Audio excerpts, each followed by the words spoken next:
Hello, hey, this is Ian Carlin from Ronan JKD and the Empty Cup podcast. I'm here doing a little rant um, about something that I'm kind of accused of a lot in martial arts. I'm not saying I'm accused of it, but I hear it from time to time, and it kind of irks me. And I kind of wanted to talk about it, and I get I've had this conversation with more than one person. This particularly comes up when I'm rolling in Brazilian Jiu-Jitsu, or actually, I keep saying Brazilian Jiu-Jitsu, but it's an American Jiu-Jitsu school. Although, although we just have recently started adding back in the gis in my school. So I will, by the time I get my black belt, I will be schooled in both gi jujitsu and non-gi jujitsu, which is really cool. So I'm super excited about it. I'm super excited about my progress there. But here's what I'm accused of, or not. I've been accused, but I've also been. Um, it's also been mentioned to me, and that is using strength in my jujitsu rather than technique. Okay, strength rather than technique. And of course, this could be applied across the board for not just jujitsu, but through Wing Chun, because there's that whole thing where people accuse people of using strength rather than technique. And that is a problem if you're only using strength alone and not technique. But I have a few things to say about this because it really upsets me. Now, when I say I've been accused, it's not like people are like, "Hey, man, I'm gonna accuse you." People at my gym are always real friendly. They're real nice. No one's ever been a dick to me or anything like that. It's always been, real sociable and fair. But I have heard the comment more than once. Like I've heard the comment like, "Oh, you're cheating," and there's been there you cheated a lot in that round or whatever. So I want to address a couple of things. I want to address number one, am I cheating by using strength? And number two, could my use of strength be misunderstood? And number two, is it wrong to use strength? Okay. So I want to talk about those two things. And the first thing I have to say is I do occasionally use strength to get my way because I'm a fairly strong guy. Um, you know, uh, I'm a fairly thick guy, big muscle kind of guy. I'm not like bodybuilder Arnold Schwarzenegger. I'm not like tall and huge, but I'm a thicker built guy. I'm endomorph body type. I'm very square when I'm in shape. I'm very round when I'm out of shape. Um, and I just have thicker muscles, and it's easy for me to not understand my strength and not to realize that I'm using strength. Um, and then when I actually do need to use strength, I have that attribute of being very powerful, very strong with just raw strength. Okay. So I have that. I weight lift, that kind of thing. And I'm just naturally a thicker built guy. So I'll talk about the appropriateness or whether it is appropriate to use strength in a minute. But let me just say number one, I'm accused of that way more than it is actually true. Okay. I'm accused of it way more than it is actually true, particularly in in jujitsu. And the reason there's been very few people at my school who have a background in Wing Chun or have a background in Kung Fu or what's considered to be the softer styles. Most of the people at my gym have only done MMA, they've only done boxing, kickboxing, and jujitsu. So they do not recognize um, the skill that I have of being able to follow the arms and be able to pin something down and being able to read the arms and read like and by extension read the whole body and read like micro breakdowns in weakness with the other person. And I think that because no one else has really had that experience, that they they think that I'm using strength when I'm really, really not. It actually doesn't take a lot of strength, but I understand that it can feel like strength. Okay. When somebody's moving your arms and pinning them down, and then you have a bigger guy on top of it who has a lot of muscle, you might you might think that, okay, that this person's using strength, or if I tilt you a certain way to get you back into my guard, you might, think, oh well, you're just, you're using raw strength or something like that. And the truth is I'm using raw strength way less than people think. I am not using raw strength. In fact, when you understand chi sao and then you apply it in your jujitsu, um, you have this ability because of chi sao to read these micro weaknesses, over a span of a very short distance. So somebody might like lift their arm this way, and just for a second, if my arm is on their arm, I can kind of I can kind of feel the place is weak, their weakness as they're moving. And I understand that because of that, people just think I'm grabbing their arm and I'm throwing it and I'm pinning it down. But that's honestly, that is not what is happening. I am, as I said before, and I'm kind of repeating myself, feeling these micro weaknesses. And I've learned to do this through Chi Sao and then through Systema and then into Brazilian Jiu Jitsu, with my whole body. So, for example, somebody might be in I might have passed their guard, and they might be in side control, and they might, be building their bridge to not let me pass, and I will place my hips like right on their on a weak area and start moving, and just start like moving and separating and feeling weakness, and then boom, till I'm down into side control position, breaking down their defenses. And again, I could see how somebody might say, oh, you're just using strength, you're just pushing until there's a weak spot. Strength does have something to do with it, but that's not really what's happening. I am reading I'm reading those micro weaknesses in a person's barrier that I've learned through Chi Sao and learned through Systema. Um, and that's one place in Systema that that I did learn something from. So I didn't. It's not all bad. It's not all crap.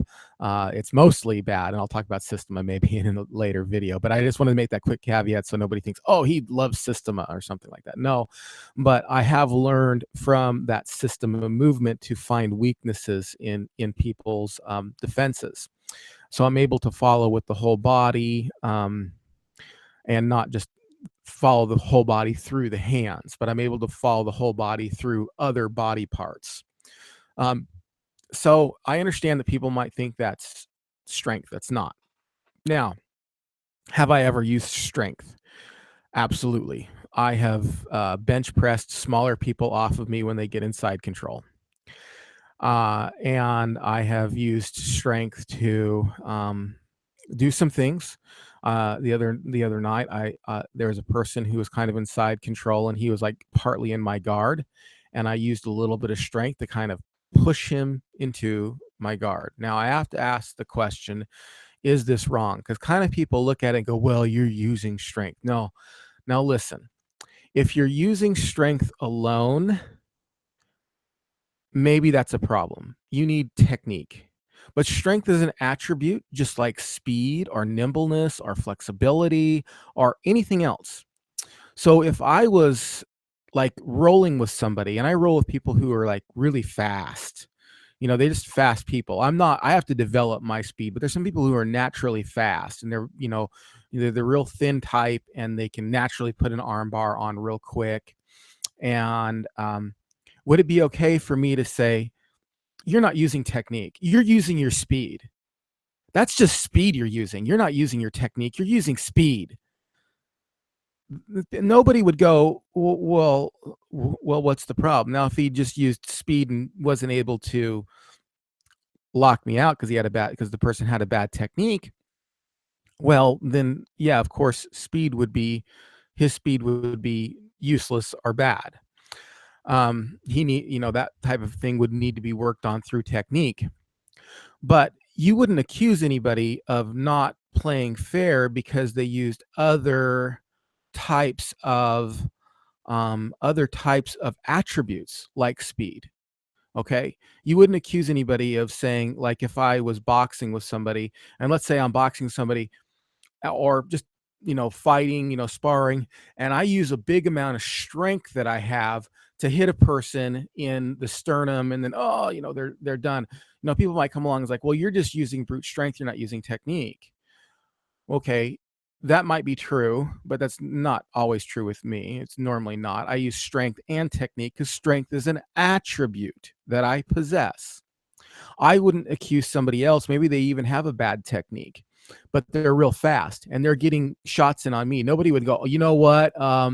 You're cheating. You're using you're using speed and you're not using technique. You're just using your speed. That's cheating to get in on this guy. That's not good. No, speed is an attribute. And if you use that attribute correctly combined with technique, then you've got a legitimate fighter or a legitimate fighting ability. Strength is not bad. Strength is an attribute. Now, if you only rely on strength, then there could be a problem because there's always somebody who's stronger than you. And if you don't have technique, then that could be a problem because then it's strength against strength. And if you're always only using strength against strength, then of course, then when the person is stronger than you and you don't have the technique to back it up, then you're going to lose, obviously. But see, using strength on its own is not necessarily a bad thing. It's an attribute. You want to be strong. You have to develop a baseline of strength. You have to. I don't care how good your technique is. I don't care, whatever. If you're a black belt, whatever. If you don't have strength, then you don't have the ability to realistically defend yourself.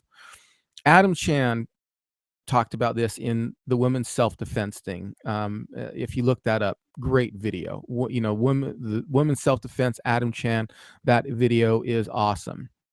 You have to develop a baseline of strength if you want to defend yourself for real.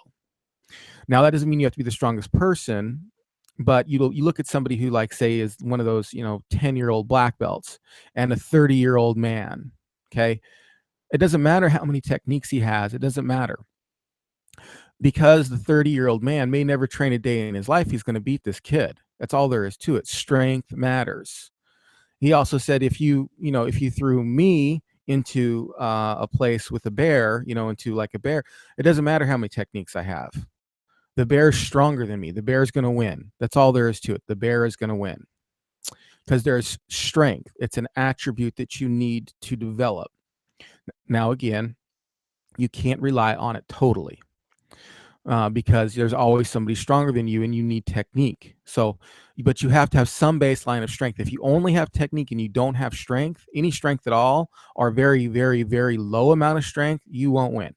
Okay. You won't win unless the other person decides not to use their strength at all and only decides to use their technique. So if you have somebody, let's say, their strength's here and your strength's down here, you're going to lose.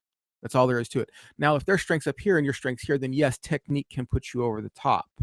But you have to have some baseline of strength in your martial arts, or your martial arts won't do you any good. And it could be said of any other attribute. So I really get upset. It really kind of irks me when people say, "Oh, you use strength." Well, yeah, I did. Sometimes I do use strength. It's an attribute. I'm not using strength alone. I have techniques. I know how to do an arm bar. I know how to do, escapes. I know how to do this, but strength is an attribute, just like speed is an attribute. I'm not the fastest guy in the world. I wrestle with people all the time and roll with people all the time who are way faster. And I don't want to say, oh, well, the only reason you beat me is because you're faster than me. Well, yeah, that they may have beat me because they're faster than me, and they landed the armbar, or they landed the figure four, the omoplata, or the leg lock, or the heel hook, or whatever it is, and they were able to get to it by their ability to be fast, over against my ability through technique to fend them off and strength to fend them off. So it isn't bad. So, wrapping this up then, I guess, I wanted to say kinda 2 things. I really wanted to say 2 things here. Number 1, for, those people who actually might be listening to this, I actually don't use strength as much as you think I do. I know how to read people's weak spots and to put pressure on those weak spots, and so it feels like strength. But that's just because 'cause you're unfamiliar with the art that I have come from. And then the second thing is yeah, I do use strength sometimes, and too bad. I use strength. That's all there is to it. Now I understand. Now let me back this up. Make one more caveat, and then I'll end it. I don't want to use strength in the sense that I'm hurting people. Okay, I don't want to hurt anybody. That's not my goal to do in the martial arts world. And and I don't. Yeah, it's not like I want to use strength to break somebody's arms or something, or just that's uncool. That's a jerk thing to do. So I don't want to use strength to hurt people, but have I ever used strength to force a move? Yes and no. Okay. And when it's yes, it's okay. When it's no, don't think I always use strength. Like I said, I know how to read people's weak spots on their body through chi sao and through whole body kind of chi sao.